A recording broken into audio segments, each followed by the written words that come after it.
Hello everybody and welcome back to the channel. Today we're doing a bit of a bonus video, an appendix on the Guard series.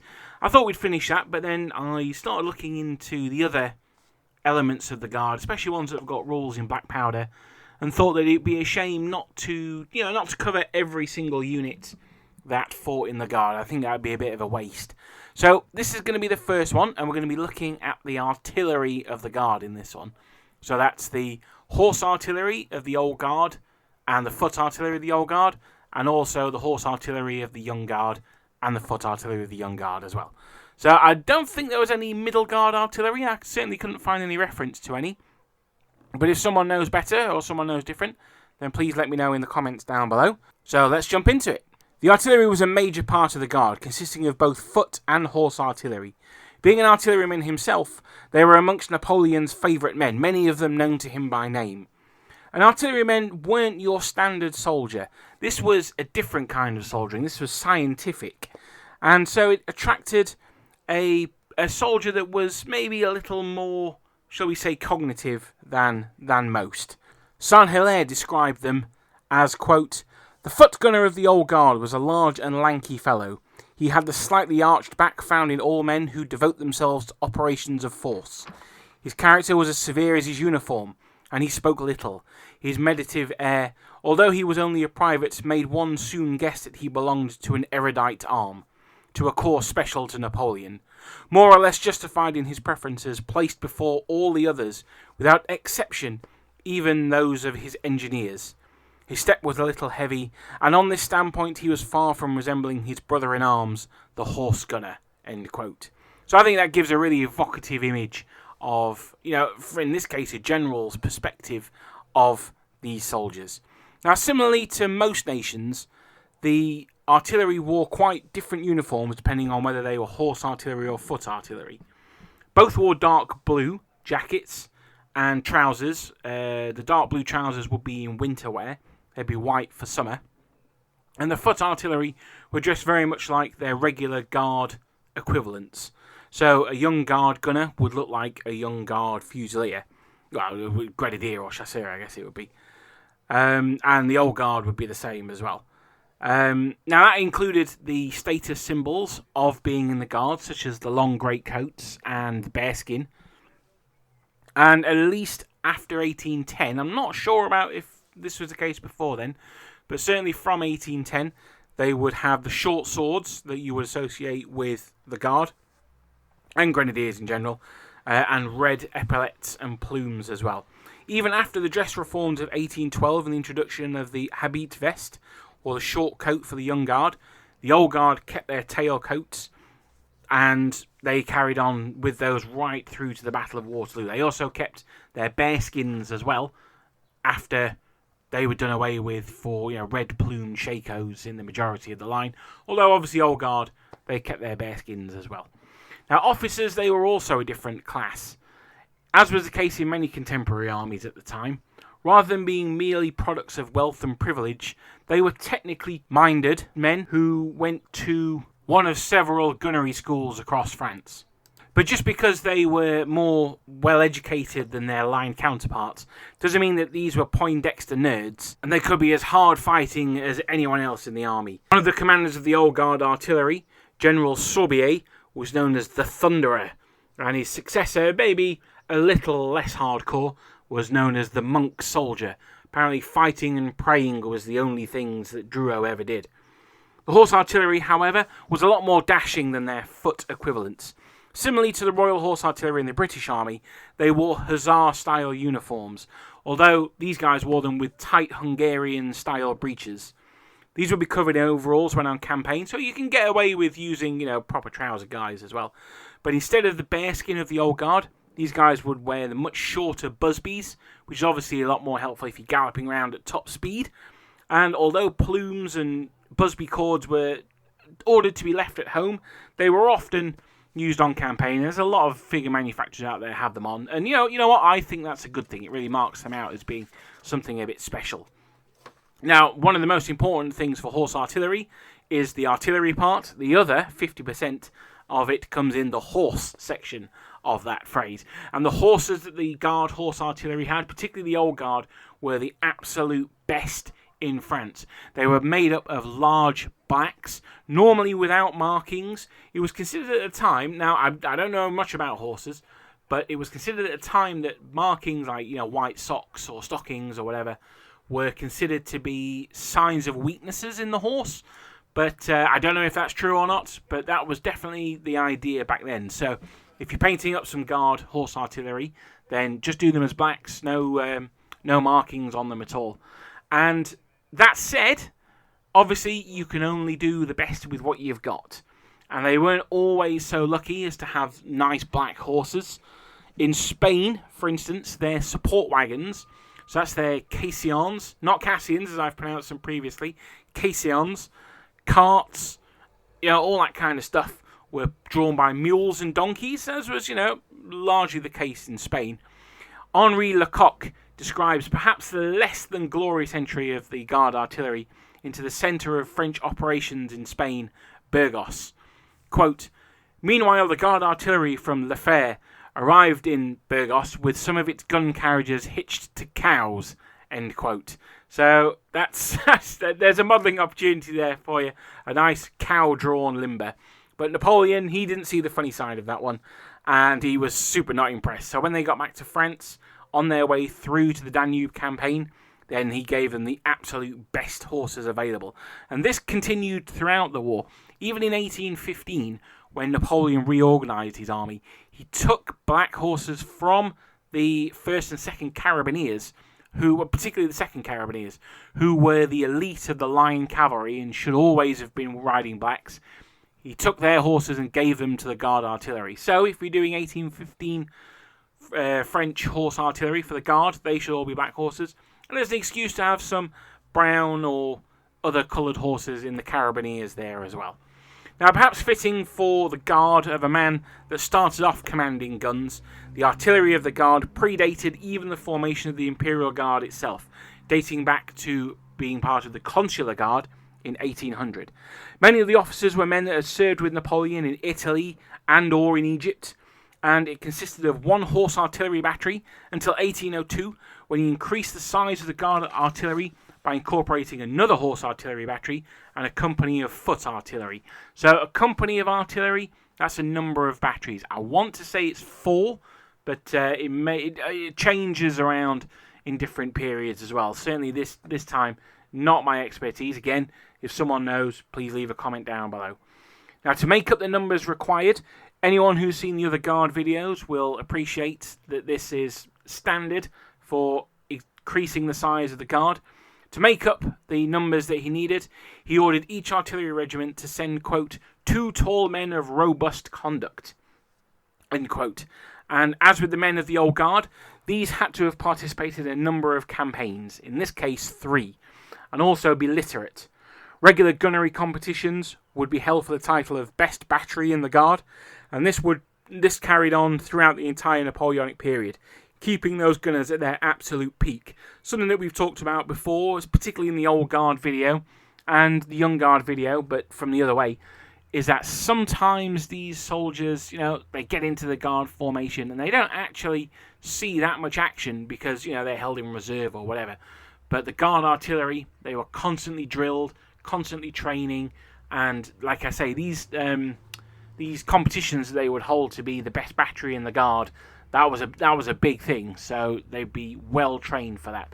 And you got to think about them, at the training camps on the Channel Coast, that time there when the whole army was training. The artillery, being favoured of Napoleon, got extra resources, so they were on absolute peak form by the time we get to 1805 and the Battle of Austerlitz. Now, at Austerlitz, the artillery of the Guard consists of 2 batteries of Guard horse artillery, each of which was made up of 4 8-pounders and 2 4-pounders and 2 howitzers. Now, I couldn't find exactly how big the howitzers were. Looking at the size of the guns, they're relatively light. Well, I say they're relatively light. They're medium guns, so a medium howitzer will be 5.5 inches. So I'm assuming that was the size of the howitzers. If you're not sure about the terminology we're using for the artillery, I have done a video on artillery. I'll leave a link into the description below. But basically, cannons are judged in weight of the cannonball that they shoot. and mortars in the diameter of the mortar that fires out the shell. Howitzers. Sorry. And mortars as well, but howitzers we'll be talking about in this case. A single foot company probably had 6 12-pounders and 2 howitzers, probably 6-inch howitzers, but again, I'm not 100% sure about that. At the start of the Battle of Austerlitz, very early in the day, they had supported the 21st Dragoons in turning back an attack from O'Reilly's Austrian Chevaulegers with frantic close-range fire. During the closing stage of the battle, the Russian Imperial Guard was moved forward to counter-attack the French and stop them breaking through. Intercepted by Vandam's troops, they continued to push forward until Napoleon ordered the Guard cavalry forward. Preceding the light cavalry of the Guard went the horse artillery, in order to prepare the infantry for the cavalry's attack. A limber would gallop up to within 100 paces of the enemy. The crew would leap off as the limber swung round and get the gun ready for action, firing canister into the packed enemy square in less than 60 seconds. Now, when I was researching this, I originally heard 90 seconds, but I've been reading 2 or 3 sources that said it was possible for French horse artillery of the Guard to be dismounted and firing in 60 seconds. That's an incredible speed, particularly in those times, and you've got to think, the armies at the time, the Austrians in particular, imagine the Prussians in 1806. These guys are used to linear warfare of the 7 Years' War. For someone to gallop up to you and start firing in less than a minute is lightning fast compared to what these guys are used to. It's not. When you get these specific examples, it's easy to see how the armies of the day were just so completely outmatched by the French. Less mobile than the horse artillery, the foot artillery of the Guard was often placed more in the line of battle, and at Austerlitz, it filled the ground between the corps of Lannes and Soult. At Austerlitz, as with in Black Powder, neither the foot nor the horse artillery were hugely devastating battle-winning elements in their own right, but they contributed to the confusion and loss of morale and cohesion amongst the enemy throughout the day. So it's difficult to really pin down what their absolute achievement was, obviously apart from O'Reilly's Chevaulegers being scared away. But they absolutely took part in just the overall battle. And that's why it's difficult to pin down artillery sometimes, because their effect is more sort of baked into what everything else happened. It's a little bit squirrely, it gets away from you. But the following year at Jena, the Guard played an even less prominent role. And it's a little bit like we talked in the old Guard video, that as the army was doing well, the Guard were less and less required. Obviously, they'd do sort of general stuff. Like I said, the foot artillery was in the line of battle, so they'd be contributing that way, but not really deployed, as we'll see later on, when they were a lot more effective in their own right. As the quality of troops decreased after the Jena campaign, then artillery would become more and more important. And Napoleon, although it wasn't new to the later period or the mid-period of Napoleon's wars, he will create larger grand batteries and rely on them a lot more. Again, we'll talk about that in a second. So, having seen the importance of the Guard artillery, and perhaps foreseeing that the enemy were going to require a lot more artillery preparation before his less well-trained troops could have a successful assault against them. Now, Napoleon wasn't the first person to come up with massed artillery. It was something that we didn't see very much before the Napoleonic Wars or the Revolutionary Wars. But anyone who's seen the Napoleonic Figures video on Kellerman, well, the 2 Kellermans, will know that the elder Kellerman, Francois, he massed his batteries together at Valmy and destroyed what was then considered, probably rightly, to be the best infantry in the world, the Prussian infantry. So he certainly wasn't the first one to do it, but as the wars progressed, Napoleon would increase the number of guns in this grand battery, and not only the number but also the weight of the guns as well. At Eylau in 1807, for example, he massed 40 12-pounder guns of the Guard, and at Wagram, 2 years later, the Guard, stripped to their waistcoats and bareheaded in the summer heat, would form the nucleus of a 102-gun grand battery. Napoleon, seeing the advancing Austrians, pointed at them and gave the chilling order, "Gentlemen, erase those masses." Having a frontage of over a mile, this grand battery halted the attack of Collerworth's men against the French centre, And having been employed in the defensive manner, once that attack was stopped, they were then turned onto the offence, shelling the villages of Aderklar and Sussenbrunn. While this heavy fire did force the Austrians back, it did not lead to victory on its own. And, as we saw in the video on Van Dam, he and his men had a lot of hard fighting still to do. This is because despite each gun firing about 200 balls each, there was no immediate follow-up by the infantry, or perhaps even more scarily if you're an Austrian, by cavalry, allowing the Austrians time to reform and redress their ranks, something that Archduke Charles was particularly bold and very good at doing. Now, this was the first time that they'd used such an enormous Grand Battery, so I think we can give them a little bit of leeway here, but this would be a continuing problem with the use of French artillery, and particularly the Guard artillery as part of a Grand Battery, and it's something that we'll see will plague Napoleon throughout the wars, even to the field of Waterloo in 1815. However, even during these battles in the years of glory, notably Eylau, Friedland and Wagram, there was an opportunity cost to this massed battery, this Grand Battery. The guns that were used had to come from somewhere, and they were being stripped from their infantry divisions. For example, the whole division of Saint-Hilaire would be supported by only 18 guns at Eylau. After 1809, however, this was slightly alleviated when Napoleon increased the number of guns across his guard to 100, requiring less guns to be stripped from their line infantry divisions. Napoleon would often consider himself to be the commander of the Grand Battery, occasionally citing some of the guns himself, adding to his moniker of the Little Corporal. And this close cooperation allowed him to directly influence battles. There was another problem with this massing of artillery, and it made the more flexible, adaptive tactics of the army of 1805 less likely to succeed. If you've had an area of the enemy line that's been pounded by guns for 20 minutes, half an hour, there's over 100 guns firing at that area. You know that that's where the enemy is going to go in. You know it, your opponent knows it, everyone knows it. So there's time for your opponents to maybe pull their troops back and then get them forward before the attack goes in. Something like that happened at Waterloo. We'll see that later in this video. But think of it also in the First World War as well. You had these huge bombardments going on. I mean, obviously it's all different scale, but you've got these bombardments going on. Everyone knows that there's a push coming, and that's the same on the Napoleonic battlefield as well. Now, the Guard also, in addition to their heavy guns, had a disproportionately high number of horse artillery batteries. Being smaller and lighter guns, it might at first seem a little strange that a unit designated as reserve would be equipped with these shorter ranged weapons. But they actually suited Napoleon's needs perfectly. As we've often seen in this series, the Guard were often expected to either exploit a breakthrough or to shore up a wavering position, and had to be able to move at a moment's notice to, perhaps the far-flung distances of the battlefield. Mobile, agile guns are perfect for this, being able to rush where needed to provide quick suppressing fire to allow time for the supporting Guard infantry to get into position.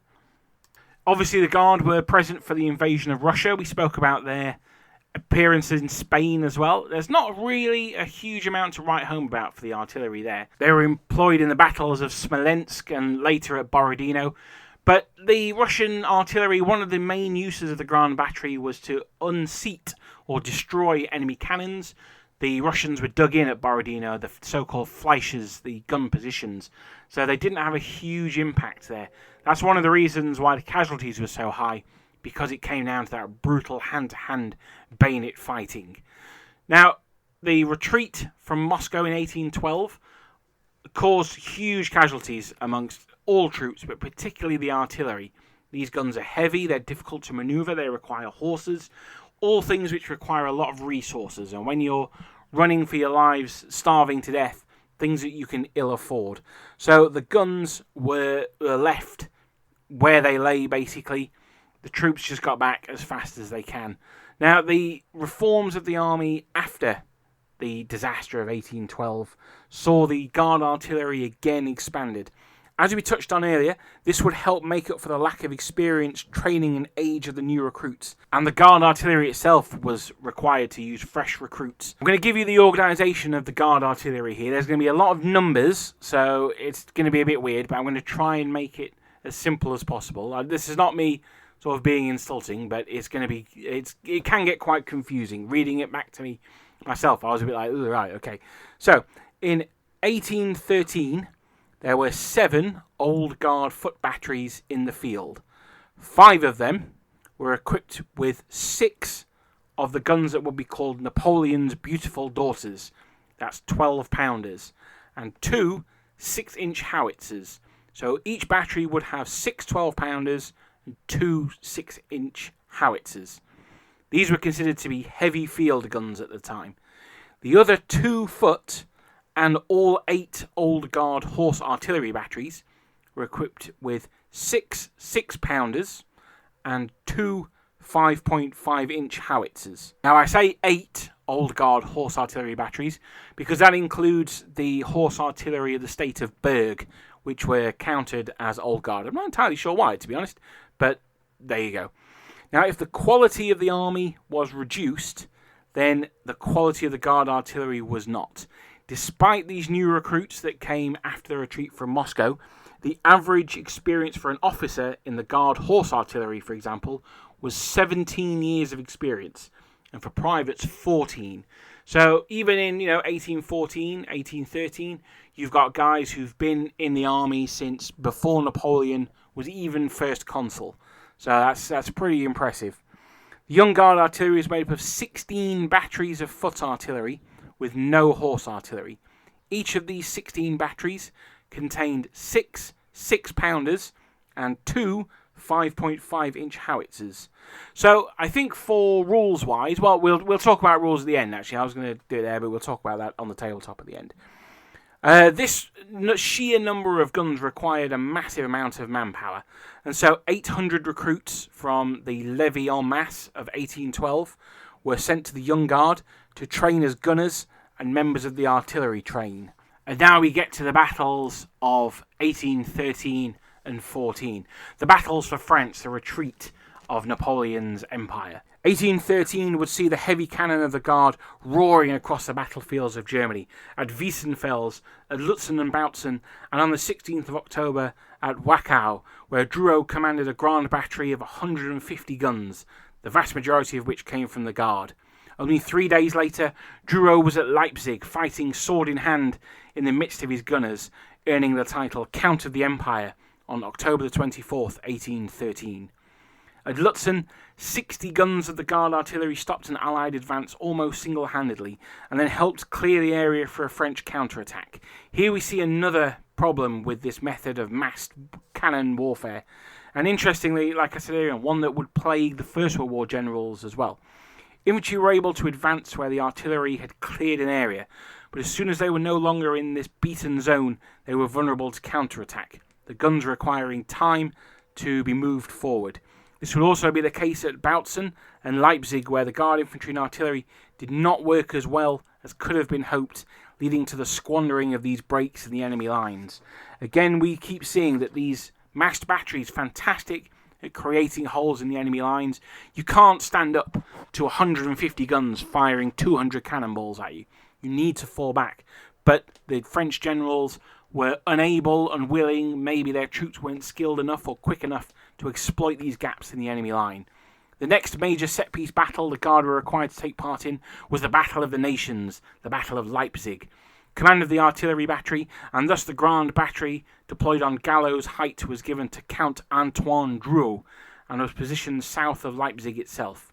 The artillery of the Young Guard were to the north of the city and supporting troops from the Duchy of Warsaw. The Russians had 52 guns, and they were up against the 96 to 137 French pieces, which quickly destroyed 24 Allied cannons. The remainder of the Russian guns hastily fell back, the crews running after their limbered chargers. Once the artillery was gone, the 3rd and 4th Divisions of Eugene's Russian 2nd Infantry Corps became the only viable targets for Druout's gunners. Digby Smith writes an excellent account of this. Quote, "The situation of the Russians on Klux's right in the open field was much worse. Lacking any cover at all, they suffered very heavy losses from artillery fire. Sharovskoy reported to Prince Eugen that his men were being destroyed. The prince rode slowly along the line. At each battalion his question, 'How many men have you lost?' would be answered with a silent gesture to the lines of dead lying where they had fallen. Prince Eugene did nothing to alleviate the situation." End quote. Eventually, Prince Eugene's horse would be hit, throwing it and its royal rider to the ground. Unable to stand up to the cannonade, the 3rd and 4th Divisions would fall back, with the 6th falling back in support of them. Again, a breach had been made, and Bonaparte, for so long on the back foot and unlike at Lutzen, seized the opportunity to attack. He ordered Marshal Murat to advance, and at the head of 10,000 horsemen, they broke the enemy army apart. They were aided in this by the rapid redeployment of the Guard artillery, horse artillery galloping forward with the cavalry, and even the foot artillery heavy 12-pounders were pushed forward to complete the rout. The Guard artillery had perhaps its best performance during the Battle of Hanau, where the Imperial Guard faced the Bavario-Austrian army under Werder. We talked a lot about this in the video on the old Guard infantry. As we saw there, it was up to the chasseurs of the Guard to clear the woods on the Bavarian flank, and having done so, Druout took 15 pieces of Guard artillery through the trees and defiladed the Bavarians, while the rest engaged them to the front.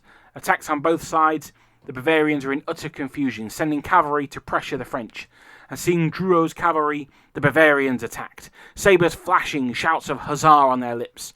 Just before contact, Druout's cavalry wheeled away, revealing the 50 heavy guns of the Old Guard.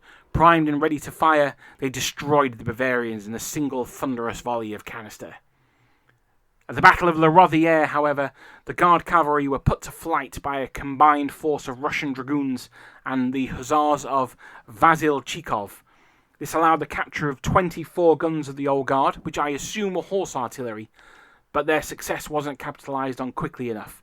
This was the only time in the entire Napoleonic Wars that the Old Guard had their guns captured in battle.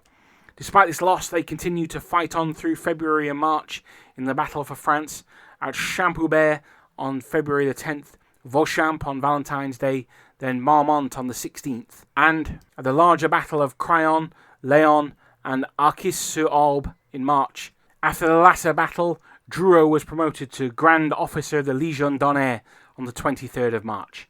However, due to the speed of manoeuvre in this campaign and the atrocious weather, the foot artillery of the Imperial Guard came up too late for most of the other battles, or were obstructed by thick mud, occasionally needing to use double horse teams to move the guns at all. Again, this could be quite a cool, if possibly expensive, modelling opportunity to have those 8 or 12 horse limber teams. With the fall of France and Napoleon's abdication, the Guard was broken up and the men sent to their homes, but not the skilled men of the artillery. The Emperor was permitted to take 100 gunners with him to exile in Elba, and over 400 volunteered. These were whittled down by General Druout, who joined the remainder in being sent to Vendôme. Suspicious of the loyalties of this hard knot of Napoleon's guardsmen, Louis XVIII sent a commissioner, the Comte d'Osmond, to investigate. Not only did they seem to make little effort to hide their pro-imperial sentiments, they openly exclaimed it.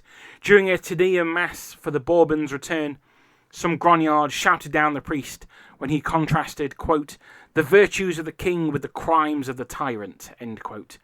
After an attempt by the local authorities to placate the palace, General Druout tore up the testimonial stating that his gunners' conduct was vastly improved during their stay, and threw the paper in the face of the mayor. Another incident was after an argument, a group of furious horse gunners charged with drawn sabres the Prussian Garde du Corps at Compiègne. Bloodshed was avoided though, but these signs were not good. The Imperial Guard artilleryman was a malcontent with nothing good to look forward to with the loss of their emperor. As we all know though, the story of Napoleon doesn't end on Elba, and he returned for one last throw of the dice. Upon his return, and accompanied by his 100 Old Guard gunners, Napoleon commanded Druout to reform the Guard. He did this by recalling to the colours those who had either left, retired, or had been left to rot in cantonments, and by promoting candidates from the former line artillery. He achieved this so spectacularly that just over a month later, they received the order to, quote, immediately march the Imperial Guard infantry, cavalry, and artillery to Fleurus, end quote. For the Guard and its 6 batteries of foot artillery and 5 of horse, the march to Belgium had begun. The first engagement for the artillerie rapide de la Garde in the 100 days was at Ligny, where, cited by the recently promoted commander of the Guard, our friend General Druout, battered the Prussian centre, contributing to their rout. Not at Quatre Bras, they would be next deployed on the field of battle at Waterloo. This was the first time that the Guard had faced the British and the canny tactics of the Duke of Wellington, who positioned his men on a reverse slope. This, combined with the wet mud, saved the Duke's men from the full fury of La Grande Batterie. Although there is some controversy about whether there was a Grande Batterie at all. Either way, it doesn't really matter, because this battle wasn't an artilleryman's one. It was one for the bayonet. Ney, for reasons still debated today, launched his cavalry into the Anglo-Dutch lines in a mass charge, forcing the Allies to square. The Old Guard artillery would have been perfect tool, kept as a reserve, to blast these squares to pieces, their heavy guns being able to release far more canister than the smaller guns of the line. But they were not ordered forward. Not even the light artillery of the Guard horse artillery were ordered forward, once again allowing any advantage to pass. Due to his promotion in the absence of the usual Guard commander Marshal Mortier, General Druout was not in a position to command the artillery of the Guard. Instead, General Desvaux de Saint-Maurice was in command overall, and under him General Lamande commanded the foot artillery, while the horse artillery was commanded by Duchamp de Sancy. This meant that the artillery of the Guard was not as effective as it could have been. That said, as we saw earlier, the Guard horse did make an excellent reserve, so it could have been a logical decision to hold them back in case they were needed to help out the young Guard at Plassanois. With the failure of the attack of the Old Guard on Mont Saint-Jean, it fell to the artillery of the Guard to cover the retreat. As the pursuers came closer, they would see, through the smoke of the battle, the crew stood at their positions ready to fire. This must have been an eerie sight for the victors, amid the carnage and noise of a general retreat, to see 24 12-pounder cannons and 6-inch howitzers still, silent, and ready to fire. It caused them to hesitate, waiting for the thunderous roar of Napoleon's beautiful daughters and the carnage they would wreak, perhaps asking themselves if they felt lucky that day. But the blast never came. Having emptied all 3 caissons per battery, the guns were empty. But the bluff had bought the retreating army time. And that's it. With the final loss at Waterloo, the Emperor was no more, and so his Guard were no longer required. These men, the proud soldier artisans, were all dispersed and sent to their homes to live out their days, watched by royalist spies and perhaps musing on the days of glory. But how well represented are they in black powder? Well, they are model-wise a standard battery. Now, as we've seen, they normally consisted of 8 guns. That would be 6 cannons and 2 howitzers. Now, it's nice to get the howitzers in there. There are rules for howitzers. So you can just assume that the battery can fire as either guns or howitzers. Really, the use of the howitzers is to set buildings on fire, which, if you've seen our Waterloo battle report, can be super useful. But, yeah, largely they are just regular heavy artillery, but they have the reliable and elite 4+ for the Old Guard batteries, 5+ for the Young Guard. Now, I think that's pretty reasonable, but I can't really work out why they are 4+ for the Old Guard artillery when the Old Guard infantry is elite 3+. I can't really see much justification for making them less reliable than the infantry. But yeah, either way, I don't think it's necessarily a huge problem. I think, yeah, no, I don't think it's a huge problem either way, to be honest. Now, there's no specific rules. This is something that I may do a video on this later. But there's no specific rules for Grand batteries in the rules at the moment. And I think that's a shame, because a lot of the things that I have a problem with can be explained away with, well, that's because the armies that are currently covered, it's not really suitable for them. So the obvious one for me is Lord Mixed, which as it currently stands does not in any way show the benefits of using that formation. Now you could say, well, that's because by 1812, 1814, 1815, they weren't very proficient at using it. And I'd say, yeah, okay, fair enough. But, as we've seen in this video, the Grand Battery was something that only grew in size as the wars went on. So the fact that there's no rules for that, I think, is a bit of a shame. I'm not really sure what you could do. I'm going to throw out a couple of ideas here. I've not playtested any of these, but if you've got any thoughts on them, let me know. I think they could either ignore the -1 for firing at long range, or re-roll misses. Now, that one might be a little bit strong. It's far more likely to cause disorder. But I think the -1 at long range, get rid of that one, and that just represents the sheer amount of firepower that was coming out of the Grand batteries. One of the reasons why they're more firepowery than just a normal battery is because everything you need is there in place. You don't have to go far for ammunition, powder, things like that. It's all there and set. It's designed and ready to go. Speaking of caissons, the Old Guard would often have 3 times as much ammunition as a regular battery. The Young Guard were given twice as much ammunition. So I think that if you've seen my video on using vignettes, and if you haven't, please do, because I think there's some really interesting ideas in there, then I would use the rules for caissons in that video for the Old Guard. I would let them, once per game, they can fire twice in that turn, and then the caissons removed. So I think that would be a fair representation of the extra ammunition. If you wanted to maybe balance it a little bit, then rather than just declaring that you're double-shotting this turn, have that as an order that has to be issued by the brigade commander. I think that would be fair enough. But that may also affect that Elite 4+, because if you're disordered, you can't receive orders. So, yeah, I don't know. Just an idea. Let me know what you think in the comments below. And that's it. I think that's it for the Old Guard artillery, well, the Guard artillery. Thank you very much for listening this long. Now, I am going to do a second appendix on the units that I haven't covered so far. So that's the Clarier of the Guard, the Guard Engineers, and the Marine de la Garde as well, the Marines. I don't know when I'm going to do them. It's not going to be a priority. The next one I want to do is going to be another Napoleonics basics on the Spanish, although I might do a Napoleonic figures one before that. So, thank you very much for listening this long. Hope to see you in the next one. I hope everyone's staying safe, and I'll see you soon. Goodbye.